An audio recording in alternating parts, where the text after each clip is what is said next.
Welcome back to another episode of 50 Shades in Grey, where today we are going to dive in headfirst into one of humanity's emotional questions: monogamy versus non monogamy. Yep, that's right. It's easy for me to say. We're talking about love, passion, sex, commitment, jealousy, and the eternal question: can one person really be your everything? So, whether you're swiping for your soulmate or trying to fix everyone into a week of seeing everyone at the same time with three different partners, or currently trying to go with someone, this podcast may be for you. But first, let's travel back in time for a second so we can understand where monogamy came from. So, monogamy is the idea that you're only romantically and sexually involved with one person at a time. Seems super normal to most people in today's age, right? But, and here's the but, it wasn't always actually the case. In fact, if you go back to our early hunter gatherer ancestors, people weren't doing the whole till death do us part thing. That's kind of a fairly recent construct. They were more likely to be with you until they wandered off and hooked up with another caveman around another campsite or another cave woman. And many anthropologists actually argue that early human societies were far more egalitarian, it's easy for me to say, were far more equal and shared resources, including the romantic kind. But then came agriculture, probably not the most romantic origin of monogamy. When humans settled down and started growing crops, it suddenly mattered who your kids were. You couldn't just have Gary raising Steve's kids while Brenda milked the goats, because property, land, and inheritance all got involved.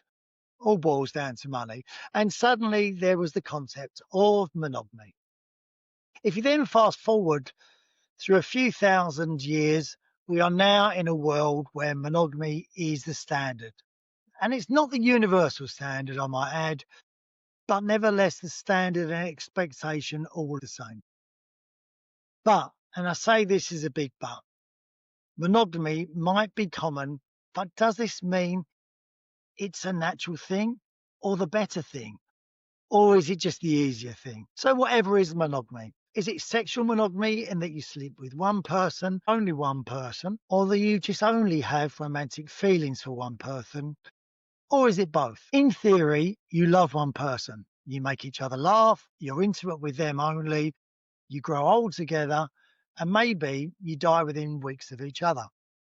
But in practice, well, let's be honest. We all quietly know people who confide they haven't been sexually intimate with their partners in years, yet who remain emotionally monogamous. I really believe in monogamy. It can be a beautiful thing, but I wonder if it also can be a pressure cooker of unrealistic expectations. But what's the alternative? Non monogamy. Now, this is an umbrella term for everything that isn't strictly monogamy. It includes polyamory. That's where you have romantic partners. No, that's not names of two girls. It's not polyamory, but it's multiple romantic relationships with everyone's consent. Open relationships where you have a main partner, but you sleep with others. Swinging, where married people turn to date night into more a kind of a group activity. You may be listening and thinking, could that even work? Well, I guess for some people it does. And I guess the answer is sometimes yes and sometimes no, just like monogamy. Maybe it's helpful to think about the pros and cons to each one. Pros of monogamy seem so simple. One person. It's simplicity itself. You just date one person, you see one person, you don't have to worry about other people, you don't have to hide your phone, you're in love with someone, there's a feeling of trust, you know each other, it's comfortable, you can hopefully be yourself. So basically, it's simple. Stability. Now, stability is all about something that's going to be there for you no matter what. You're going to be able to rely on this person through thick and thin. So when the stuff hits the fans, which, in life it does, you're going to have someone by your side who's going to support you, hopefully. Social acceptance. Now, if you're in a group and you tell everyone you're swingers, I'm sure, and I don't know this is the case, but socially it's not seen as the norm, so therefore is not accepted. However, being with one person, this is my wife. If you walk into a party and go, yeah, I'm with all of these people here, it doesn't carry the same weight as this is my wife. Jealousy management. Now, if you're a sort of jealous person, then you're going to struggle with your partner talking to people, going out with other people, and having multiple relationships. So if you suffer with jealousy issues, I'm guessing that's not going to be for you. And what are the cons of monogamy? There's a kind of pressure, I guess, to monogamy where, especially if you meet young, that it's like this is the person that you're going to be with the rest of your life. Now, I guess when you go back a few thousand years, the rest of your life wasn't that long. People were dying in their 40s and their 50s, and further you go back, the earlier people were dying. So the rest of your life wasn't necessarily a long time. People are living till is plus now. That's very common. So if you're meeting someone in your teenage years and you're going to settle down with them, there's a big pressure that you're only ever going to be with this person. You're only going to ever experience one person. Now, to some people, that's a beautiful thing. The next one is boredom. People can get bored in relationships. They can get bored of the same person. They can get bored of the routine. They can get bored of knowing each other too well. There's no excitement that when you first meet someone, that first time that you take them out and you experience each other and they laugh at your jokes that, 30 years later, I'm not sure if they're still laughing at the same crap jokes that you tell, but it relieves that boredom as well sometimes. That's one of the cons of monogamy is that a lot of people, I think, in relationships do get very bored. Then let's look at the non-monogamy. What are the pros of non-monogamy? Because there's got to be a few, right? So let's look at those. You get freedom and you get variety. You get to see someone in a bar and you think, I'd like to spend the night with them. And you can, but then you can still go home to your husband and your wife. There is a freedom and variety to non-monogamy that is exciting because you never know what's going to be around the corner. And what it does take away, I guess, is that feeling of when you're single, you know that you're alone. So I think there's a lot more pressure when you go out, especially when you're younger. Not so much when you're older. So I think when you're older, you settle into your skin a lot more, and you're far more comfortable. But I do remember when I was going out when I was younger, I had friends that they saw every night out as an opportunity to meet people, or is this the night I'm going to meet my partner that I'm going to spend the rest of my life with? And very very often I'd find that they weren't even enjoying the night out because they were so desperate in trying to find someone that they wanted to meet or just someone that they wanted to take home that you never actually got to spend any time with them anyway because they were like meerkats. They were constantly looking around at everywhere they go. What's next and what's over there and let's go and talk to her and let's go and talk to him and all and you never got to enjoy their company. More honesty, that could be one of the pros. That you don't have to lie anymore. So all these people that have been cheated on by partners, if they were in non-monogamous relationship, then that'd be fine because it would be allowed. What the rules are of their relationship of non-monogamy, I have no idea. I mean, they might talk about it, and we're going to get onto this later on. But there potentially there could be the most honest where you both know what's going on. You both know what the rules are. You both know that you're allowed to experience other things, experience other people. And guys, we're not just talking about sexually here. This could be just emotionally. It could be someone that you enjoy going out for dinner, laughing with. It doesn't need to be sexually monogamy. It can be, like we said, it can be emotional. So that could be one of the pros to it. Personal growth. If you're expanding your horizons with people, you're meeting different people, you're experiencing different things, you're experiencing different situations, that could help you grow. That could take you further into getting to know yourself, to your likes, your dislike. If you are used to the same thing all of the time, a bit like food, if you're constantly eating chicken all the time and you've never experienced any other taste, maybe you've never experienced steak and you only have chicken, there's an argument to say, well, if you've never had it, you're never going to miss it. But there's also an argument to say that, yeah, but what if you taste it and think it's great? Then you like two things. Then you know that, yeah, you love chicken, but on some days you're going to love steak.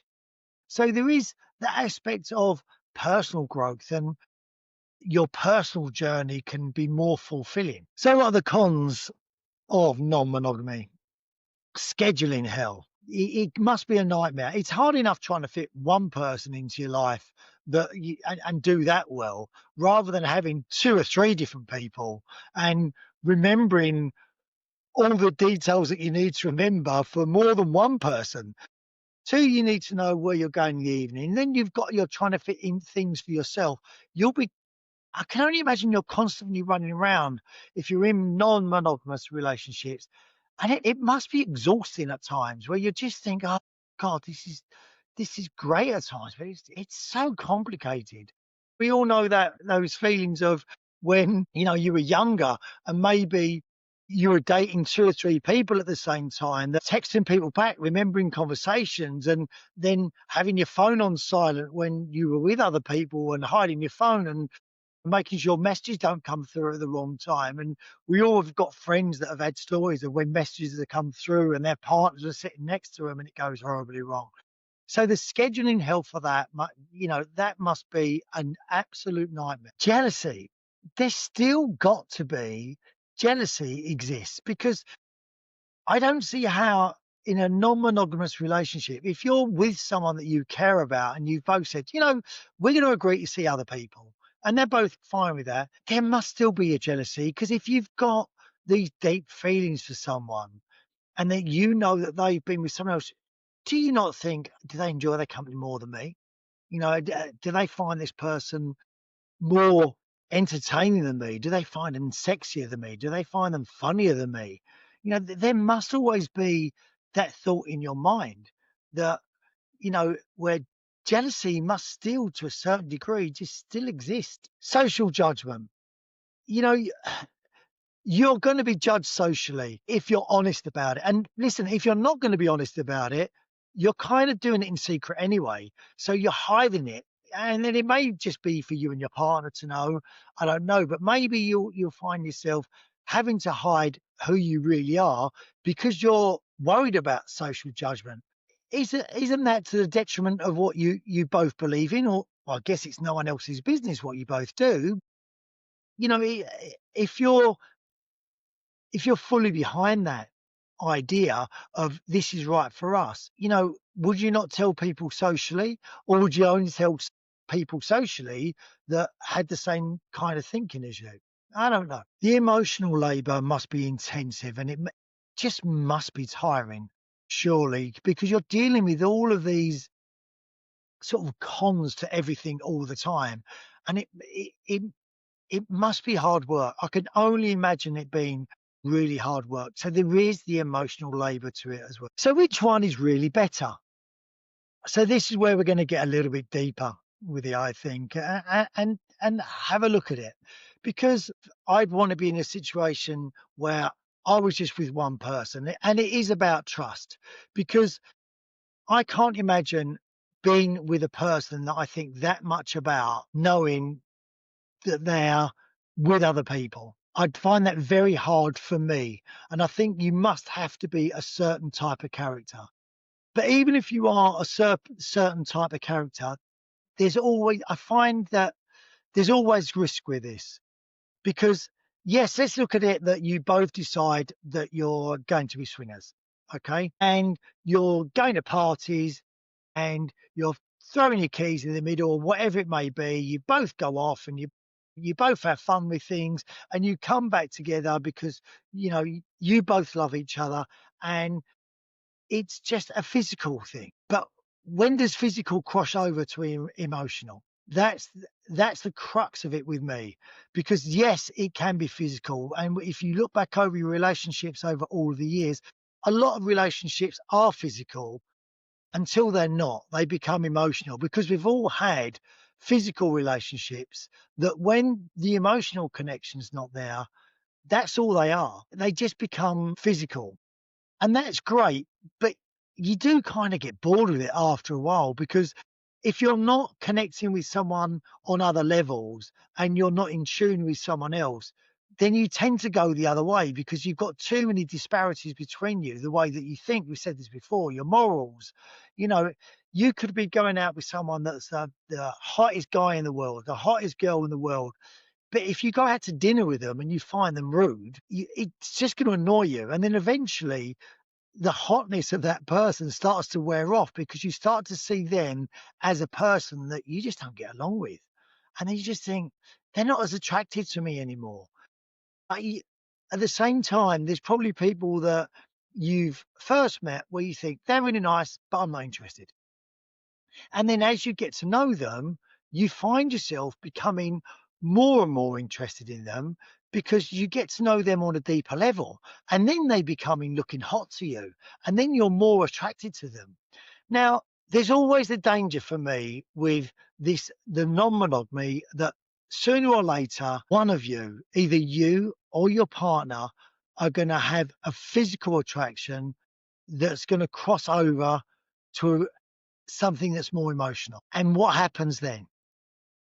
Is it to the point of where you're honest with each other and you go, do you know what? I've met Jeff, and physically he's brilliant. You know, physically I'm having a great time with Jeff, but he makes me laugh, and I want to get to know Jeff more. Then that completely crushes everything that you've believed in. But play devil's advocate. Is that not the same as monogamy when you find out the person you're with is cheating? And is that what it boils down to? That cheating is cheating. You know, when does cheating become cheating? And this is another question. Is cheating sending text messages to another person that you may be interested in? Is cheating kissing someone? Is cheating holding hands?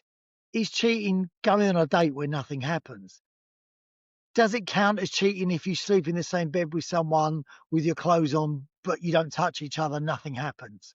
You know, at what stage are we talking about cheating?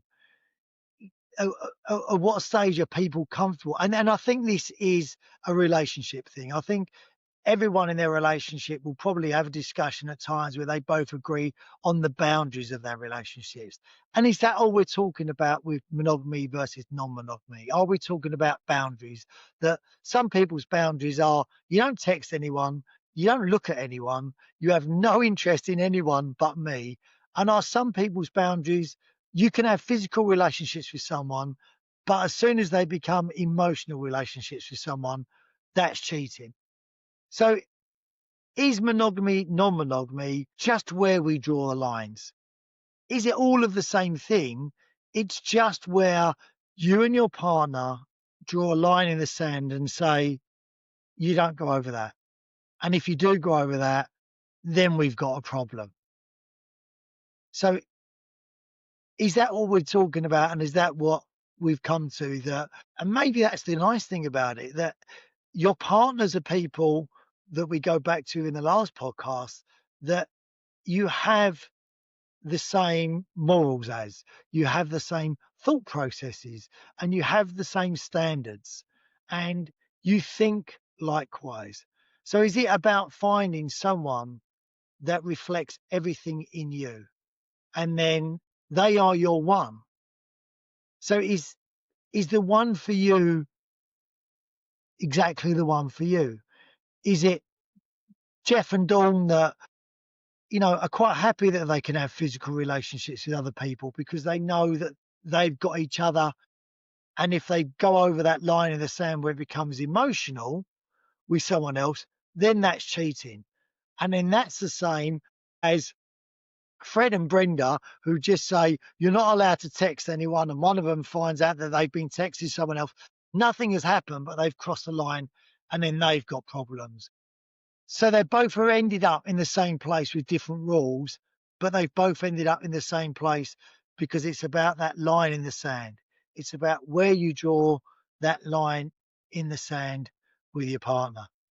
So I guess it's about variety. I guess it's about we're all different. It's about different religions, different cultures. And that's why relationships are a great thing, because it's finding that one for you that works for you. And more importantly, you work for them. And as different as relationships seem to be, eventually they may all end up the same, just with different parameters. So the real question is, what works for you? And are you being honest with yourself with what works for you? Do people practice accidental monogamy? You know, you're monogamous not because it's what you want, but because it's just what people do. It feels like societal norm, if you like. And non-monogamy, I think, could only work if it's intentional, if everyone's on the same page, everyone knows about it. And I don't mean the same book, I mean the exact same page. It needs to be a conversation. Maybe it's not about how many people you love and when, it's about how you love them and how you love each other. And it's got to be with honesty, with respect, and with both of your consents. You could be monogamous and miserable, or polyamorous and thriving, or vice versa. What matters is that you know yourself and you communicate well with each other. Because I don't think love is a one size fits all. I'm not even sure if it's a one size fit most. But even if it does, you've got to tailor it a little to suit both of you. And that's what it's about. Guys, it's been a pleasure. I really hope you've enjoyed this week. It's been full of long words that I can't pronounce a lot of the time. Make sure you subscribe. Make sure you follow, because that's important. It keeps the podcast going. It just makes me know that I'm not in my front room talking to a camera without anyone listening. So stay safe, stay well, and thank you for joining 50 Shades and Grey. Bye bye.